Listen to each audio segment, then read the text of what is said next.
Good afternoon. Mitsu, you're still awake. Okay.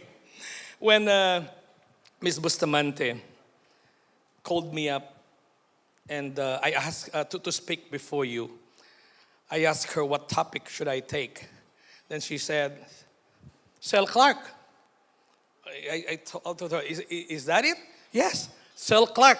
I was taken aback because I was wondering, how could I sell something that is already selling like hotcakes in the market? See, you've seen the other presentation, and soon Clark will be up for grabs. Therefore, I would like to prove something here. The topic which I would want to tackle now is the inevitability of Clark, which the inevitable Clark. To start with, let me be a little nostalgic. And I want to take you back 30 years hence. Don't compute my age. I was actually very close to Clark. I started my career in Clark when I was 17 years old. I was connected with the U.S. Army and Air Force Exchange Service. I was a little bit good looking before. Oh, by the way, that's why my wife was attracted to me. By the way, I have my wife here, Irene. She's the owner of the Fiona's Farm Resort and Fiona's Farm Corporations. I'm just the assistant. Anyway, I've been very close to Clark. I started from being a janitor. I started as a janitor, a utility man, a sales clerk, and worked my way up until such time I was able to be one of the highest paid, highest ranked manager under the Army and Air Force Exchange Service of the United States of America. But during the time when I was still working in Clark, coincidentally, in the 80s, that was in the 80s, after the Marcos regime, there was a debate, a great debate on whether the military bases agreement would be terminated or not. Going back. Incidentally and coincidentally, I am a manager of the American corporation, and at the same time, I was elected as one of the main directors of the Filipino Civilian Employees Association, which is we call the union. So directly and indirectly, I became and I was involved in the talks or in the debate whether to extend or terminate the U.S. bases. In the talks, of course, there are a handful of people here in Central Luzon. Those of you who are not in Central Luzon, it was a really heated issue during the time because the Americans have been here since 1908. And the termination of the bases will be in 1991. So the debate was really heated. In the talks, there are a handful that are open to the idea of the bases being terminated. However, the majority, especially the base workers, where I do belong, of course, naturally, they would be harping on the bases retention as their livelihood is connected in here. So, as you have seen in the slide, can you go back to the other slide? There was the great divisiveness. There was a division among people, even up to levels of the Senate. I'm too short, that's why I have to. Okay. Even up to the level of the Senate, there were heated debates on whether to renew or not or not the expiration, because,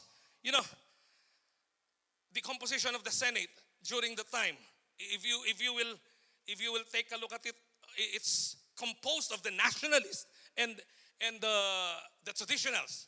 Well, all workers in the base are for the extension of the agreement. Workers, politicians, in Subic, Clark, Poro Point, John Hay, and the whole environs were mostly saying they would die without the American bases. That was the common notion. But we stood differently in the Union.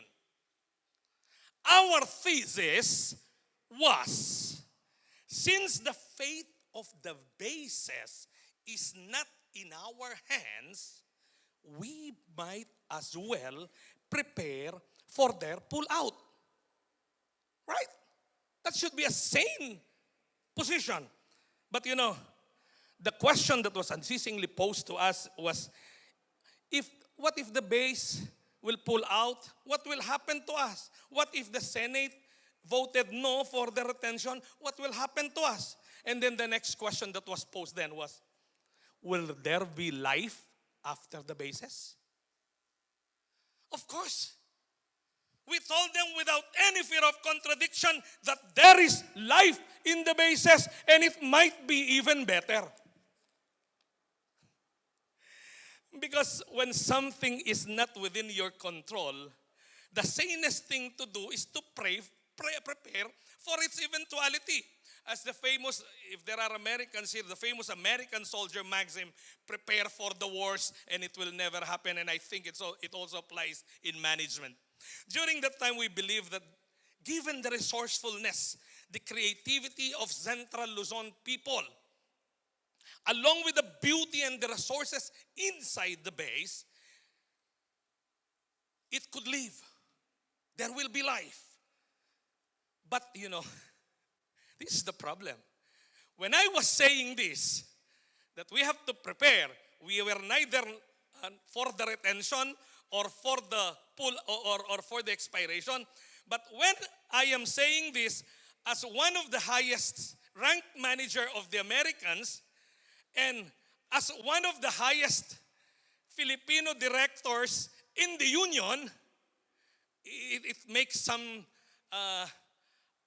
heads nodding, or rather some goosebumps. Why? Because it has cost during the debate, because I was one of the highest Filipino official of the base, having the stature and the influence indirectly weakens the position of the pro-bases, which are for retention. And directly, according to them, strengthening the position of the anti-bases, which were connected to the oust Uncle Sam movement. But the Americans did not take this sitting down. I was charged with that they were able to recruit some Filipinos and my co-workers and file a charge of conflict of interest. But we won the case. Anyway, but I was a student of development then at the University of the Philippines. During that time, I believed that, if Filipinos left alone, they will reveal, that will be the time that they can reveal their resiliency, their developmental skills and potentials, and resourcefulness. Our thesis was based on the premise that our plans should not depend on what we want, but plans should depend on any eventuality. Few believed us, and most people cursed us, which brings me to my first point that I learned in Clark. And this is, if you can dream it, you can do it. Oh, in fact, Walt Disney only dreamt of a mouse. And look at what Walt Disney now. Just because people believe it or many people believe it, it doesn't mean it is right, the right thing. Right? Sometimes it pays to go against the grain. But only if you believe it to be the right way to go. And you have the facts and figures to support it. In the era of change, companies who stick to the status quo in the face of unavoidable transformations, the direction is retardation. That's true. Of course, in our case, we dreamt of change amidst chaotic and ugly situation. Despite this dream of having economy and a society based in the base that was independent, this was an incredibly unpopular move for us from the workers inside the base who were dependent on the Americans, and the Americans who are dependent on their livelihood here.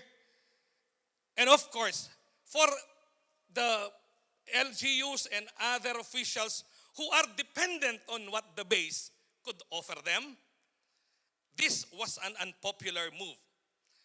But eventually, in spite of brutal unpopularity and against all odds, we did not stop dreaming. This is what I learned in Clark.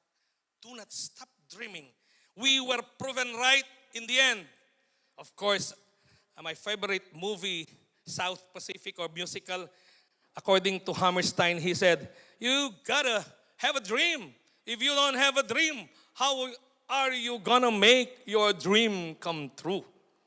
We dreamt of Clark.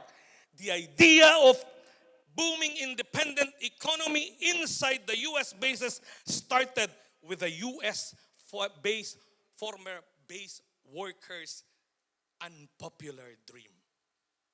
In the end, Monday, September 16, 1991, with a vote of 12-11, the Senate voted no. Do not renew the agreement, rejected any new treaty of extending the life of the U.S. military bases. But months before the Senate decided, there were heated debates on all of the country, particularly in Luzon. Groups clamoring for their retention, some even backed up by the Americans because the Senate composition is known to be dominated by the likes of Tanyada, Mercado, Sagisag, Gingona, Ziga et al. These are known nationalists during that time. I think some of the older people here can vividly recall that. It was a period of divisiveness. There was a great debate. Everybody is almost fighting with each other. All positions, nobody would want to lose in their own position. So it was a great division. And eventually and suddenly, cutting all of those noises and finally hammering the gavel with finality. We did not count that there is one still senator during that time who would cut the debate early. And that was Senator Mount Pinatubo. Because even the Senate could decide, nobody counted on him. Gave the final verdict and ended all debates. You know, when the Mount Pinatubo erupted, the Americans who are so strongly opposing the pull-out, they hurriedly left. And debate was gone. It was all quiet. And it was all devastation. The continuous eruption of Mount Pinatubo finally forced the Americans to completely leave the bases. You know, sometimes nature, it seemed that in spite of all of the devastation it brought, still gave us a silver lining, which was the continuation of pursuing the dream for Clark and its environs.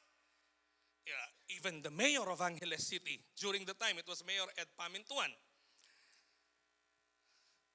He told us, and over the radio, all over, he said, you cannot kill a city that refuses to die. And this was the moment, this was the emotions. you really cannot kill a place like Clark that refuses to die. That's why the term, you take a look, let's be a little nostalgic, take a look at what happened. We were here. Okay, no bridge, nothing. And then, that's why he coined the famous, if you can recall, the Agyutamu. Agyutamu means we can. We can do it, which is a turning tragedy into triumph. Right? Those people who are in Angeles, they still can remember this. And our logo during the time, because I was part of the development council of Angeles City then, our logo was a phoenix rising from the ashes of Mount Pinatubo. That despite and in spite of all of these disasters and grand slam of disasters, as we would say it, there is life. There will be rising. In fact, the person who curved this piece, which will be given to you later. By the way, all of you people who are connected with me, all of that are under BB International, Midori, Aquaplanet, you are not qualified to the raffle because this is this is for the guest, okay? I'm sorry, there are executives here from Midori and Casino and Aquaplanet, and Eagles, the CEO of Eagle Sky is here. So I'm sorry, my friends, you're not qualified on this one. It's only them who are qualified. Just make that as a rule. Where's Rebecca? Richard. Okay, make that as a rule. They're not qualified. Okay. Anyway, what I'm saying, the person who curved this piece, this is one of his oldest pieces. When I called him up, I told him, give me your best piece and we'll give it away so that it could reverberate in the memory of these people that we made life out of devastation, out of this turmoil, and out from hopelessness. Then he sent me this. He said, this is my old piece and it's one of the best.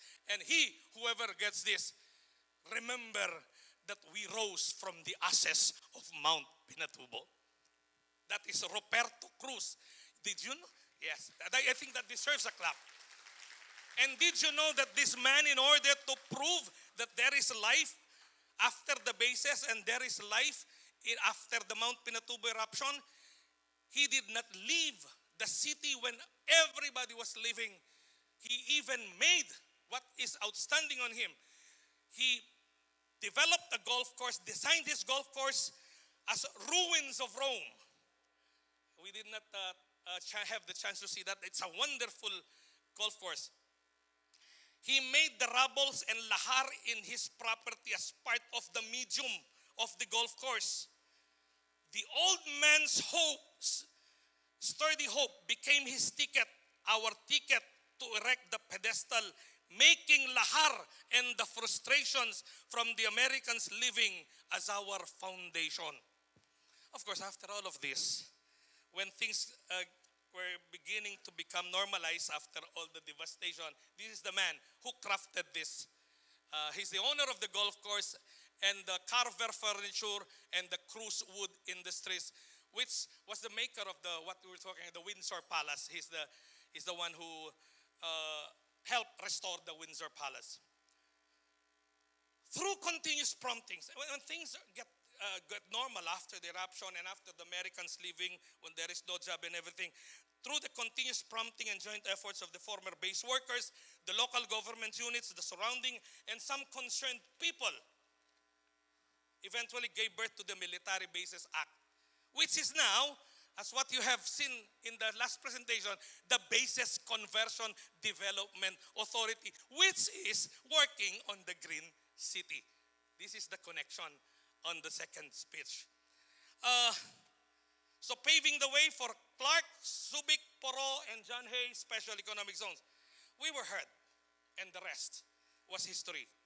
Instead of fighting it out and continue the divisiveness, everybody worked together and pushed the government to plan an economic alternative for Clark, not only for us, but for all the base workers, not only for all the base workers, but for the whole of Central Luzon. Which brings me to my second point. which is that I learned in Clark. I am sharing to you what I learned in Clark, which runs counter with the traditional management or business maxim. This is, put your eggs in one basket, but watch them. The traditional is, don't put your eggs in one basket. But what we learned in Clark is, you can put your eggs in one basket, but make sure you watch them. Of course, there is risk. Risk is part of our lives. It is inevitable part of business. And every management book will tell you that a prevailing trait of great business leaders are their appetite and management of risk. Taking great risk and managing them. That's the rule of the day today. Everything is risky. In the next chapter of my story with Clark, I was forced to learn just like that. Never be afraid of risk. And you can put all your basket, especially your eggs in the basket, especially when it's in Clark. You know, I had a very funny experience when we were starting our business in Clark. During the time, after 2 years, after the American left, and after that grand slam of disaster, it's a grand slam because there is rain, flood, lahar, pyroclastic, earthquake, what have you. The situation was normally normalizing. I came back at Clark after 2 years. But this time, no longer as an employee, as a worker.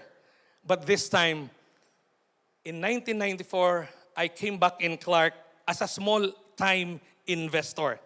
I started my business in Clark because I told myself, I am not yet done proving my point that there is life and a better life after the bases. So, I entered Clark and continue proving that there is a better life. Records will bear me out. Those of you who are in CDC, I don't know if there are people in CDC here. Yes, those of you will check the records. I'm one of the earliest, one of the youngest, earliest investor in Clark, though I have a very small money.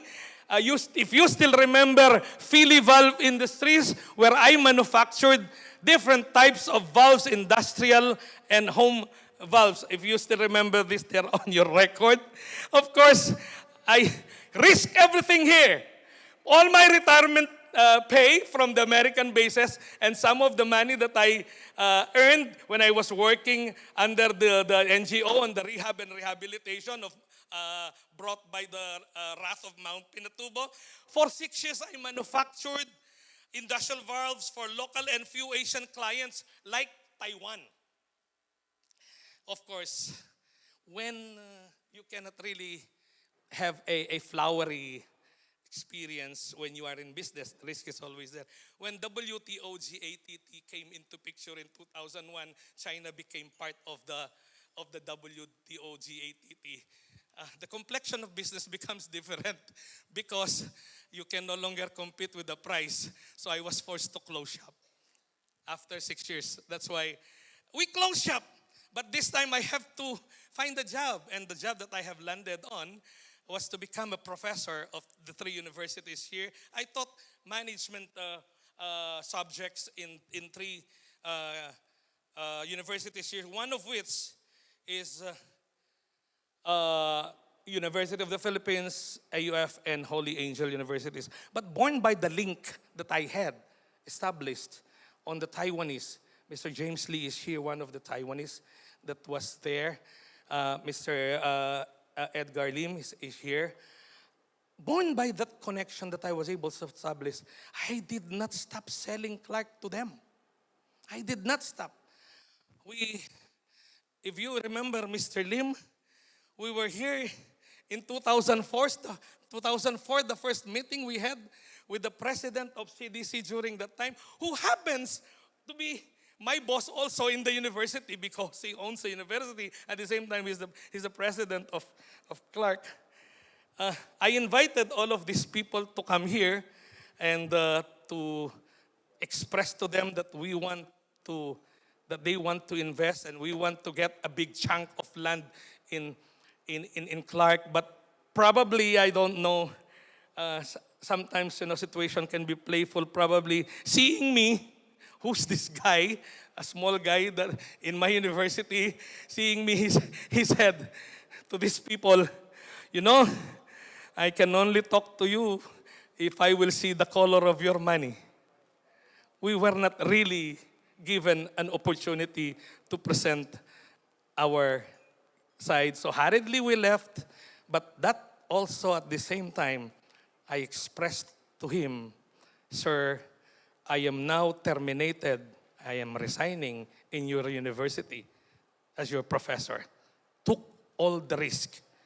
And then, but I continued prompting these people, please, let's come again. There will be chance. I did not stop selling Clark until after a year. Maybe when they found out that there is a new president, they came back. And to further stress a point and cutting the story short, they came back with a bang. It was here Mr. Lim who was in the negotiations. He said, we would want to get 122 hectares. Sometimes, situations could be playful sometimes. Sometimes it will not pay off. Sometimes it takes time. But in time it paid off. When these people came back, they did not, they took the 122. Everybody was thinking they're joking because that's too much, 122 hectares. How would you develop this? But then again, to further prove a point, we were the first. It was our company on record that was the first to get a big chunk of land that paid in full in advance the 50-year lease to Clark. It was the first $6 million of Clark Development Corporation. I think they deserve a clap on that particular issue. So, but then, it is so funny. It is not yet the end of story. I'm almost done. Don't worry. Call it luck or call it divine providence. Regardless of what the story may be. Call it now, we had the opportunity to infuse the business in Clark. But that was only a quarter of the battle. We still had to build and run the business, which brings me to my third management principle that Clark taught me. This is, luck is a dividend of sweat. I've always told my children, one of my boys here, Carlo, I will always tell them, you have to do your best first before God can do the rest. Because sometimes when we were so dependent, we always want God to do the rest already. We haven't even done our best. So this was the principle that I taught my children. And this is related to the point to which I'm driving at. Which is just another way of saying manage the things you can control and let go of the things that you cannot. The CEO of McDonald's would say this, luck is a product of hard work. The harder you work, the luckier you get. That's simply said from McDonald's. This is what happened to us. At Midori, we're lucky because we sweat a lot. When we first started, we were unknown. Right? A lot of convincing, a lot of battles had to be fought.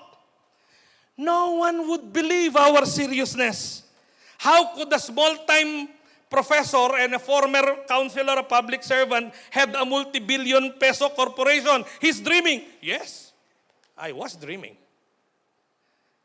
And big players in the industry were not keen on giving us an easy time.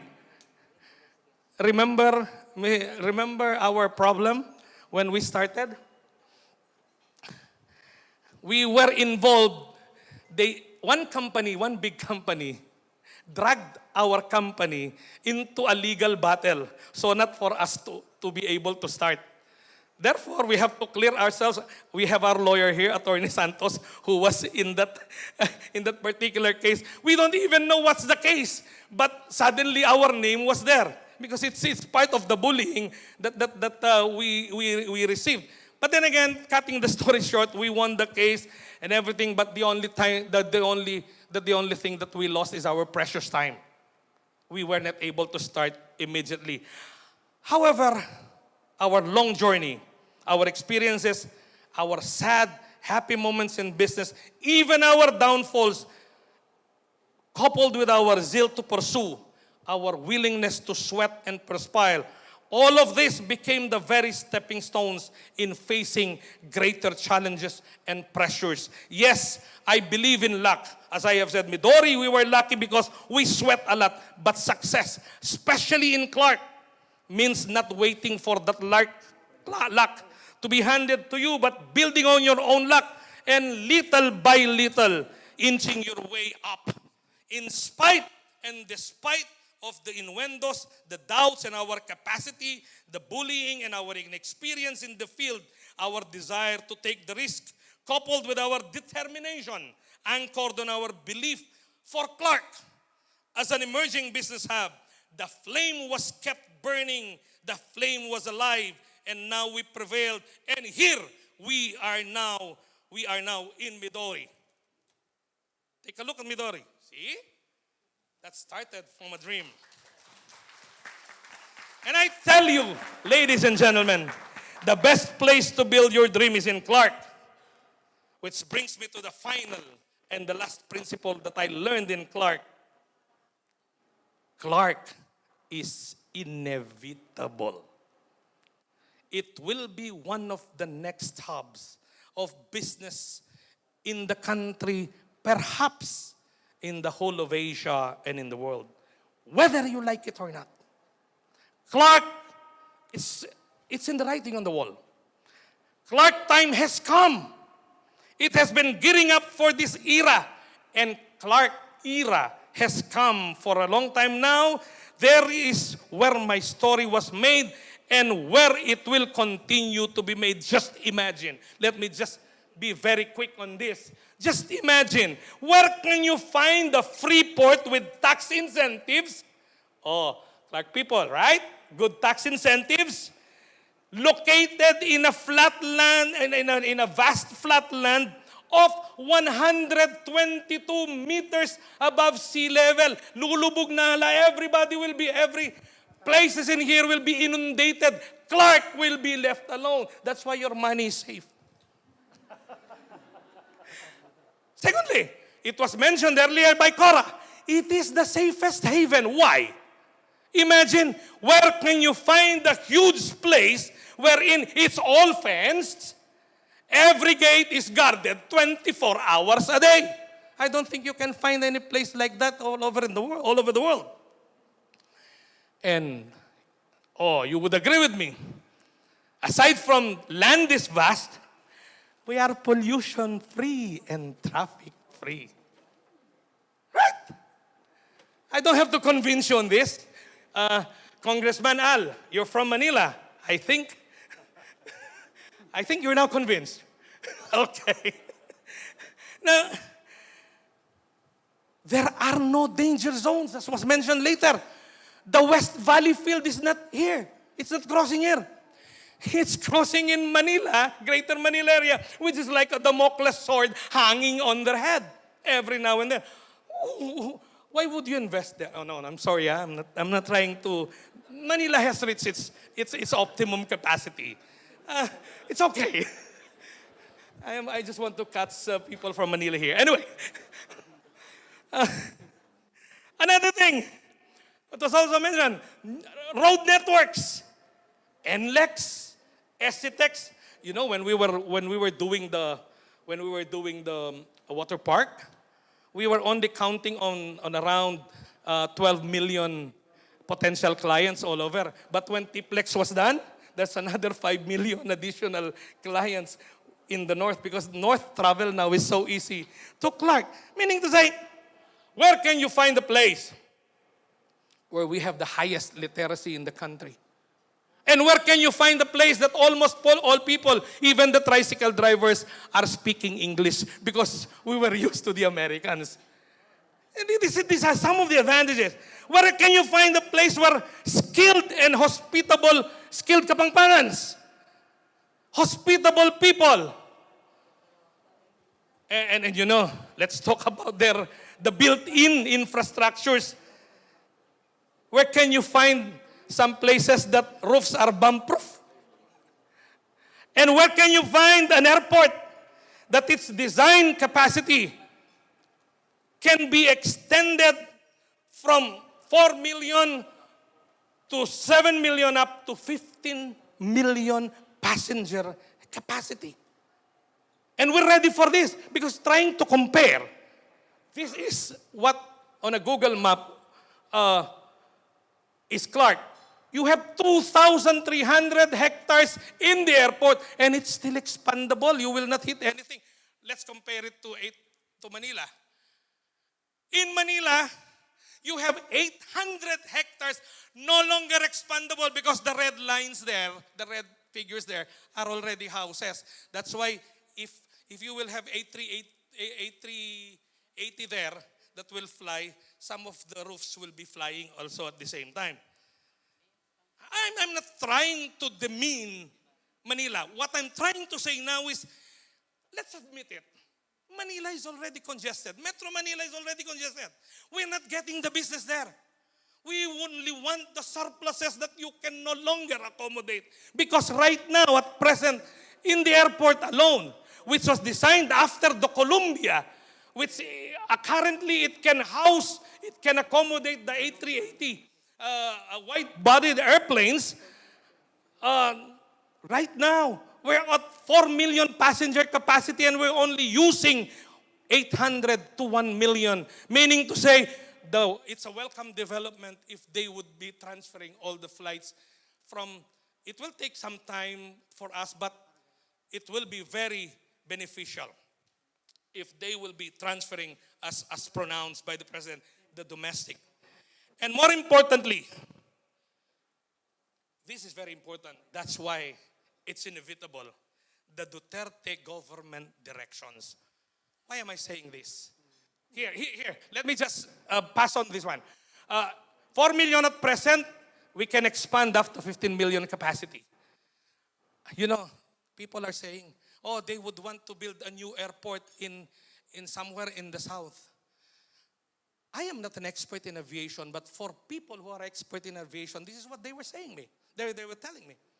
To build a new airport will take you a minimum of 200 billion pesos as compared to developing Clark to reach the 15 million expandability is only 20 billion pesos. If you're very good in mathematics, you can compute the percentage. Not only that, time. Clark is ready today to house. Of course, it has a small capacity, but soon, with the government's help, we could reach this. But it's ready today to build a new airport. The minimum, even the best, according to the I hope there is an airport aviation expert here. According to air aviation experts, the minimum that they can run a new airport will take 20 years to 30 years. We don't have that kind of time of luxury. What we need now is to decongest Manila today. Right? And finally, let me just give you the directions of the Duterte administration. These are not my saying. He said, oh, the Duterte administration should seriously consider the JICA. Okay. 2.4 billion. Okay. See? Next. Okay. Urge local and foreign investors to consider putting a business in other areas of the country. As he pledged to set up economic zones in the province. The direction is no longer in the center of Manila, but on provinces outside Metro Manila, which is very advantageous also I will not allow factories in Manila anymore, not only because it is dead city, but because I have to build a new environment for the people. Clark is the new environment, as what had been related by Cora earlier. He said that economic opportunities were readily available outside the country's economic capital. The issue of overpopulation there would also be addressed. It would also be easier to relocate people living below poverty line outside Metro Manila, he said. So the direction is outside. What else? Manila is already saturated. Let's admit it. I have to relocate them, but before I can do this, I have to establish an economic activity, which is Clark having now one of the fastest growing economic activity. Go ahead. And finally, okay, so more to say. The measures include building an alternative gateway to Ninoy Aquino International Airport and the construction of dedicated road from the capital, Clark International Airport in Pampanga Province. This is what the President is currently saying. The President is indirectly telling us, hey guys, the development in Clark is inevitable. It's going north. It's going here. And finally, ladies and gentlemen, Clark had been through war, within and without. It has been through divisiveness, uncertainty, and even outright obliteration. I have been with Clark in times when it was abandoned. Nothing but ruins of what could have been. In times where it was slowly awakening, slowly being rebuilt, and gaining momentum. I have been with Clark in those times against all odds. I trusted in it. I saw its potentials and I stuck with it. Now, the times are gone. Now, Clark is in a perfect position to thrive and prosper. Its unfailing resilience and knack for attracting business makes it absolutely inevitable for economic development. Through this story that I have proven you that I believe in Clark in the past, then I don't think it's a question that I believe in the Clark of the future. Now, if you ask me, why Clark? Why Clark? Why not? It's rising. It's progressing. It is inevitable. That's why I'm asking you, put all your eggs in one basket. That's the basket of Clark. And we will all watch them hatch. And it inevitably, those chicks will fly. They will rise. It will be the new frontier of business in the North. Tell me now, isn't Clark inevitable? Good afternoon.